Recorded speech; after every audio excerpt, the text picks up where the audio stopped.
We are 2 games away from the NBA Finals being over and from the NBA season being over. What's good, y'all, man? We are back here with another video. Today, we're here to discuss Game 5 of the Celtics versus Warriors game.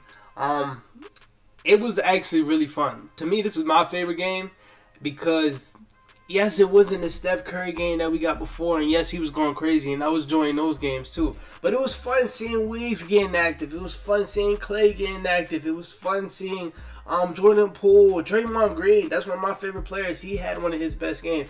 It was fun seeing that. Then on the other side, the Celtics made it competitive, even though they felt like they was finna get blown out in the beginning of the first half. But they came back and made it competitive, and then even took the lead in the third quarter, where the Warriors are supposed to control that third quarter. They've been doing it the whole series, and they kind of flipped the switch. The Warriors kind of laid back, didn't do nothing in the third quarter like they usually do in the fourth quarters and previous games that they lost. And then they turned up in the fourth quarter. That's what the Celtics do. They turn up in the fourth quarter, but they lay back in the third quarter. It's kind of like they switched yesterday, and it was so fun. And it was kind of like a chess match between each coaches that I don't think a lot of people peep. For Steve Kerr, playing Gary Payton Jr., 29 minutes? He was really effective. He made it hard for Jaylen Brown. He made it hard for Jason Tatum, even though Jason Tatum is 6'10", and he got a couple buckets over him like he should. He made it hard for him. And then, what's his name? Gary Payton Jr., he does stuff like Draymond, where you're not going to see all of it on the stat sheet at all. He is, like, fucking athletic as hell. Because I was seeing him going up with Robert Williams to get rebounds, and instead of getting the rebound because he probably can't. Robert Williams is 6'8", and he's also athletic as hell too. He just tap it out and make an extra possession, or he makes it easier for somebody else to get the rebound. He did that like 5 times yesterday.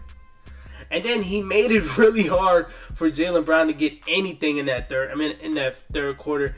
And then he had a pivotal steal at the end of the game, and then it was one possession where it felt like they was about to get a 5-second violation because they weren't getting the ball in at all. And then Marcus Smart wasn't paying attention. And then Gary Payton Jr. just cut to the hole. And then Iggy peeped him. And it was an easy pass for Iggy. And it was a tough finish for him because he had to finish on his other side, hoping that Marcus Smart wouldn't get in the way and try to block it. And it was just stuff like that. Cutting. Extra effort plays. Going up to get the rebound. The stuff that the Warriors didn't have from their others before, and he played a pivotal part of them winning yesterday. I know y'all hearing all the talks about Wiggins, man. I was so hyped to see Wiggins play. One, because I keep seeing these rumors that he might come to the Cavs as far as a sign and trade because they don't know how they're going to bring this whole team together. And I'm with it. I will trade you Isaac Okoro and Lauri Markkanen for Andrew Wiggins because the stuff that he brings is the stuff that we need, man. I was watching my boy Pierre's video. He said that we're calling Wiggins, what did he say? Not Mr. Do-It-All, but like, ask me what you want me to do. Something like that. Because whatever Steve Kerr asks of Andrew Wiggins, he can do. If they need a couple buckets with the shot clock going down, and they need a right here bucket, he can do that. If they need buckets while Steph Curry's on the bench, he can do that. If you need me to guard your best player, he can do that. If you need me to get rebounds, he can do that. Mr. Do-It-All, basically. He can do anything that they ask of him to do. And he had an all-around elite game yesterday. He had 14 and 7 in the first half. He turned into an elite rebounder out of nowhere. And this just shows, man, how impactful this Warriors culture is, man. Wiggins, for the longest was a score first type of guy. If he's not scoring, then he's not really doing anything else. And you get him on this team, first of all, it's a third, fourth option down there.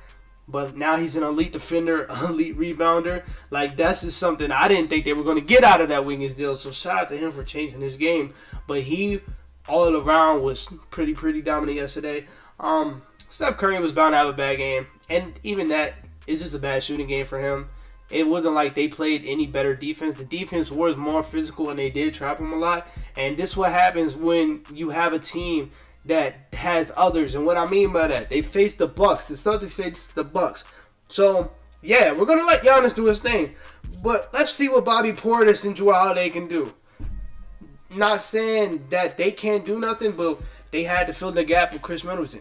So they didn't really have as much firepower other than Giannis for them to beat them. Same thing with the Miami Heat.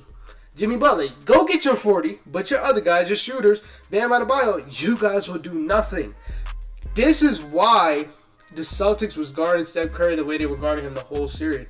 Because you cannot do that with this team. They have Jordan Poole. They have Klay Thompson. They have Andrew Wiggins as the fucking fourth option. The offense is just too elite with this team. This is not no terrible offense like they faced the first two series. I mean, the semifinals and the conference finals. This is a real legit powerhouse offense. And that's why they've been guarding Steph Curry and Josh Covington and shit. Because, hey, we'd rather let Steph Curry beat us. And if he can, okay, we'll live with it. But your others can't beat us. Because they have so much others. They have so much. Draymond. Finally, he came out there with some energy. His impact was definitely felt in that first half. A little bit, he wasn't really doing that much in the third quarter, but his impact was definitely felt in that final 5 minutes of the game again. I believe he had 8, 7, and 8. He had a really good all-around game yesterday. Klay Thompson shooting buckets. He was getting timely buckets too. I'm talking about 2 back-to-back threes after, I believe the Celtics hit 2 back-to-back threes. So shout out to him. Jordan Poole, man, what can I say, man? I love Jordan Poole. 12 buckets, 14 points. Kevin Looney, even though he was in foul trouble, when he got in the game, he had some clutch rebounds that they really needed. So he showed up. Steve Kerr, like I said, playing Gary Payton more. Not switching a lot. They started off switching a lot, and it was kind of weird, but he changed it up, so stopped switching a lot. And, hey, they just played defense, bro. Played defense, and that's what you need to do, man. Steve Kerr had a really amazing game coaching, but then when you look at the Celtics, man, they disappointed. If I tell you Steph Curry had 15 points and didn't make a single three, you would think they won. Especially how the others were playing before, you would have thought they won. But they didn't. They got beat by 10. And it felt like the Warriors controlled the whole game other than the third quarter. And I don't want to bash their wings like everybody else is doing. But we have to talk about Jaylen Brown and Jason Tatum. Again, this is why I've liked them as players, but I've never put them on a pedestal that they're not on. Like a lot of people putting Jason Tatum in the top 10, and I just can't do that. A lot of people are saying Jaylen Brown is better than players that he's just not. And it's heavy recency bias. Heavy recency bias. I know y'all see on TikTok, the other podcasts, talking about how Jason Tatum is better than Kawhi. Like, no. This is why I can never put them over anybody, because super inconsistent. And for them to be such smart, well, Jaylen Brown's like really smart. Like, I think he's one of the leaders of the NBA PA. But for them to be so smart and so good, they make a lot of dumb decisions. And I can go through a list of them, but I'm just going to go one right here. I'm going to show you this clip right now. Okay, so around this moment, man, the Celtics were making a run. They just got to stop. I believe his name is Jeff Van Gundy. Jeff Van Gundy, the whole game was saying that if you force Jason Tatum and Jaylen Brown left, they really don't know what to do. They can't play make off of it, and sometimes they can't get to the hole or can't get to their spots where they want to go, going to their left. So if you just make them go left, you should be good. Right here. Look at this possession. Jason Tatum is a fast break. You just got to stop. Right here, what do y'all see? I can't talk to y'all right now, so I'm just going to tell y'all what I see. I see an open lane going where? Going to the right. The way he can go. But look what he does. Instead of pushing the pace, I don't know why that just happened. Instead of pushing the pace, going straight into Wiggins' body, he stops, hesitates, then goes. Why? Why? Why make it harder for yourself? Because now if you're running right now, guess who's looking that way? And guess who's up there? If you're still running, guess who's up there? Now, if Klay collides, Marcus Smart was hitting, I think he hit 3 threes yesterday. So, you're probably going to hit that wide open one. You're making a run right now. Why are you slowing the pace down? Why are you doing that? That's just making it so hard for yourself, bro.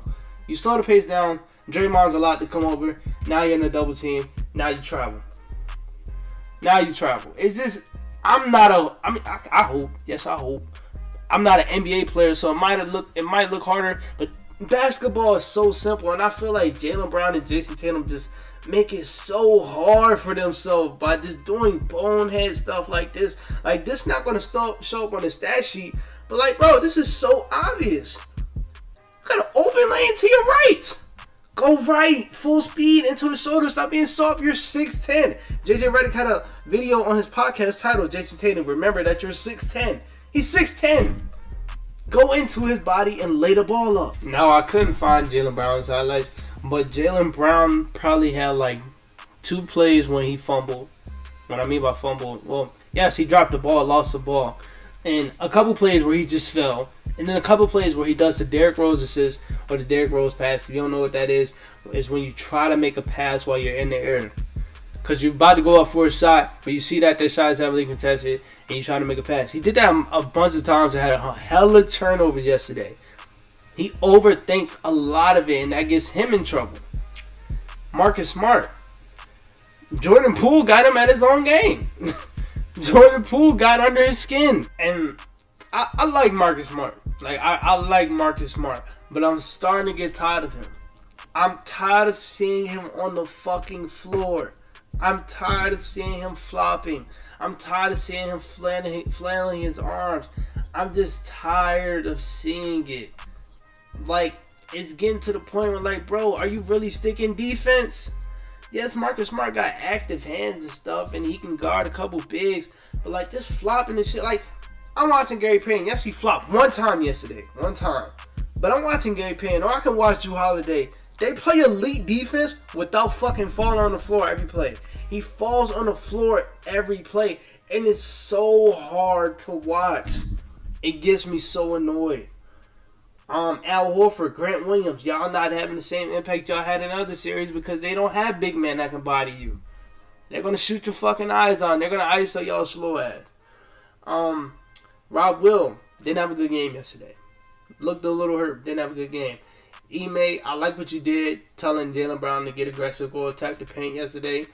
Well, you got to do that more often because they had the Warriors. They were in the bonus in the third quarter with 7 minutes left in the third quarter. The Celtics were. And they didn't attack the hole once. It was 5 threes after that. Stuff like that is why I say they are the dumbest great team I've seen, bro. They so dumb. But other than that, man, Game 6, I don't know who I have. I want to lean Warriors, but I also don't think the Celtics let that happen on their floor. So, I don't know. We'll see. Other than that, man, that's it for this video. Peace out.